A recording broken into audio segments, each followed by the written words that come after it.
அன்பார்ந்த முருக பக்தர்களுக்கு வணக்கம். நான் ஜேஎம்எஸ்கே கோபி.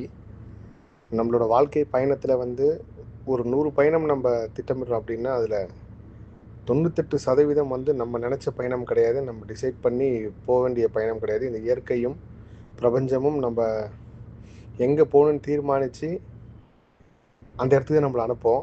மிச்சம் 2% மட்டும்தான் நம்ம டிசைட் பண்ணி போகிறது. அந்த நம்ம 2% டிசைட் பண்ணி போகிற இடம் கூட நம்ம விதி வழியாக தான் நம்ம பயணம் செய்வோம்.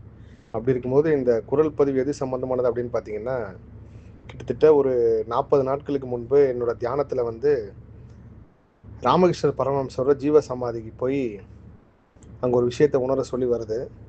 நானும் 1க்கு 2 தடவை திரும்ப திரும்ப உத்தரவு கேட்குறப்போ அதே ராமகிருஷ்ணர் பரமஹம்சர் கல்கத்தா ஜீவ சமாதி அந்த இடத்துக்கு போனோம், அங்கே போகிறப்போ அங்கே ஒரு அடுத்த கட்ட என்னோடய முருகர் ஆராய்ச்சியில் ஒரு விஷயத்தை உணர்வேன் அப்படின்னு சொல்லி எனக்கு உத்தரவு வந்துக்கிட்டே இருக்குது. இந்த தியானம் ஒரு 2 நாள் கழிச்சு எங்கள் அப்பா கல்கத்தாக்கு போனோம், இன்னும் டிக்கெட் போட்டு கொடுங்க அப்படின்னு கேட்குறாரு. சரி, நானும் அப்படியே அதை கடந்து போகிறேன். எனக்கு ராமகிருஷ்ணர் பரமஹம்சரோட ஜீவ சமாதி கல்கத்தாவில் இந்த இடத்துல இருக்குது அப்படின்னு எனக்கு தெரியாது. ஆனால் கண்டிப்பாக கல்கத்தா காடி இருக்கிற இடத்துல ராமகிருஷ்ணர் பரமஹம்சரோட சம்மந்தப்பட்ட ஒரு விஷயம் இருக்குன்னு மட்டும் எனக்கு ரொம்ப நாளைக்கு முன்னாடி ஜெயக்குமார் அண்ணன் என்னோட குருநாதர் சொல்லியிருக்காரு. இதெல்லாம் எப்படி தொடர்பு இந்த இயற்கையை கனெக்ட் பண்ணியிருக்குன்றது ஒரு பெரிய மிரட்சியாக இருந்துச்சு. ஏன்னா இன்றைக்கி சாயங்காலம் வரைக்கும் இந்த அற்புதம் நடந்துச்சு. சரி, கல்கத்தா போகணுன்னு நான் என்னோட பயணத்தில் திட்டமிடாத ஒரு பயணம்னா ராமகிருஷ்ணர் பரமஹம்சர் கல்கத்தா பயணம். அப்போ இது சம்மந்தமாக எனக்கு தெரிஞ்ச நம்ம சகோதரர் சதீஷ்ன்னு இருக்கார். அவர் ஆல்ரெடி ராமகிருஷ்ணர் பரமஹம்சர் டிவோட்டி, நிறைய விஷயங்கள் பண்ணியிருக்காரு. அப்போ நான் அவருக்கு யதார்த்தமாக வாய்ஸ் அவுட் அனுப்புகிறேன். இந்த மாதிரி ராமகிருஷ்ணரோட பரமஹம்சரோட ஜீவ சமாதி இருக்கா, இல்லை அவரோட அஸ்தி இருக்கா, எப்படின்ற வரலாறு உங்களுக்கு தெரியுமா, எந்த இடத்துல இருக்குது அப்படின்னு சொல்லி கேட்குறப்போ அவர் கரெக்டாக ராமகிருஷ்ணர் பரமஹம்சர் மட்டில் பெங்களூரில் அந்த இடத்துல இருந்திருக்காரு. எனக்கு ஒரு குரல் பதிவு அமைச்சர், இது எல்லாமே நான் கண்டிப்பாக விரைவில் பதிவு செய்கிறேன். இது ஒரு பெரிய தொடர்பு. இந்த பிரபஞ்சம் நம்மளை இந்த இடத்துக்கு போகிறதுக்கு உண்டான எல்லா விஷயத்தையும் முந்தி தள்ளி செயல்பட வச்சுட்டுருக்குன்றதுக்கு இது ஒரு பெரிய உதாரணம். அடுத்ததுக்கு அப்புறம் பார்த்தீங்கன்னா, ஒரு முருக பக்தர் சம்மந்தமே இல்லை, நான் எப்பயும் அந்த பக்தர்களுக்கு கொடுத்த நம்பர் மிட் நைட்டில் உட்காந்து எல்லாத்துக்கும் ஒன்றுத்துக்கும் நான் ரிப்ளை பண்ண இருக்கும்போது அதில் ஒரு மெசேஜ் கல்கத்தாலேருந்து நான் பேசுகிறேன், நீங்கள் கல்கத்தாக்கு வரணும், கல்கத்தாலேயும் நிறைய முருகர் வழிபாடுலாம் இருக்குதுன்னு சொல்லி அமைச்சிருந்தாரு. இப்படியே ஒவ்வொரு தொடர்பாக கடைசியில் இன்றைக்கி நான் ஒரு இடத்துக்கு போயிருந்தேன். அப்போ எனக்கு ஒரு உதவியாளர் நியமிச்சிருந்தாங்க. அந்த இடத்துல வந்தவர் அவரோட பூர்வீகம் கல்கத்தா. நான் எப்போ யாரை பார்த்தா அவங்க பேர் ஊர் கேட்குறப்போ அவர் வெஸ்ட் பெங்காலில் இருக்கேன், கல்கத்தாவில் இருக்கேன் அப்படின்னாரு. நான் அவர்கிட்ட நீங்கள் வெஸ்ட் பெங்காலில் இருக்கீங்க, கல்கத்தாவில் ராமகிருஷ்ணர் பரமஹம்சர் தெரியுமாலாம் கேட்கவே இல்லை.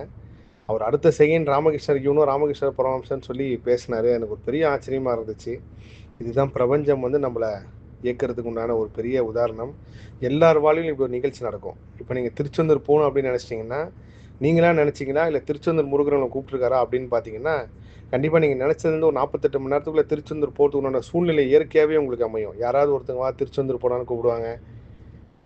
அதேமாதிரி திருத்தணி போகலான்னு பிளான் பண்ணிங்கன்னா அந்த மாதிரி வாங்க திருத்தணி போகலான்னு. இது எல்லாமே நீங்கள் நினச்சி போகிற பயணம் கிடையாது, இறைவனும் இயற்கையும் உங்களை அங்கே வர வைக்கிறதுக்குண்டான விஷயம். அதை மாதிரி ராமகிருஷ்ணர் பரமஹம்சர் எதனால் என் வாழ்க்கையில் வந்தார், இது எல்லா கேள்விகளுக்கும் பதில் கண்டிப்பாக அங்கே போகிற அன்றைக்கி நான் உணர்வேன்னு நினைக்கிறேன்.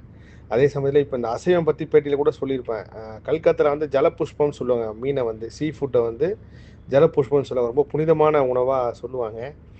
இப்போது ஈவினிங் நான் கேட்காமையே ஒருத்தங்க எனக்கு ஒரு மெசேஜ் அனுப்பிச்சிருந்தாங்க. அவங்களும் முருக பக்தை தான். சார், இந்த மாதிரி ராமகிருஷ்ணா மடத்தில் நீங்கள் சிலவர் மீன் தான் பிரசாதமாக கொடுப்பாங்க, மீன் உணவு கொடுப்பாங்க அங்கே அன்னதானத்தில் அப்படின்னாங்க. ஸோ முருகப்பெருமான் ஒரு காரணத்தோடு இங்கே அனுப்புகிறாரு. இதற்கும் நான் இப்போ இமாச்சல் பிரதேஷில் நேற்று ஒரு குரல் பதிவு பண்ண இடத்துக்கும் சபரிமலைக்கும் ஒரு பெரிய தொடர்பு இருக்குது. அது நேராக நான் போய் காணொலியாக பதிவு செய்கிறப்போ ஒரு கூஸ் பம்ப்ஸாக இருக்கும், கண்டிப்பாக மெய்சிலுக்கிற வகையில் இருக்கும். ஸோ இந்த மாதிரி சம்பவம் உங்கள் வாழ்க்கையில் நடக்கிறப்போ இறைவன் தான் உங்களை வழி நடத்துகிறாருன்னு நீங்கள் உணருங்க. உணரக்கூடிய சூழலை ஏற்படுத்திங்க. எல்லா புகழும் முருகனுக்கே. நன்றி. நினைச்சாலே புல்லரிக்குது. நான் கரெக்டா பெங்களூர் ராமகிருஷ்ணர் மடத்துல தான் இருக்கேன். நான் சும்மா சாமி கும்புறதுக்காக வந்தேன், முடிச்சுட்டு இப்ப வெளியில வண்டி எடுக்கிறதுக்கு வர்றேன். கரெக்டா அவங்க மெசேஜ் இருக்குண்ணா.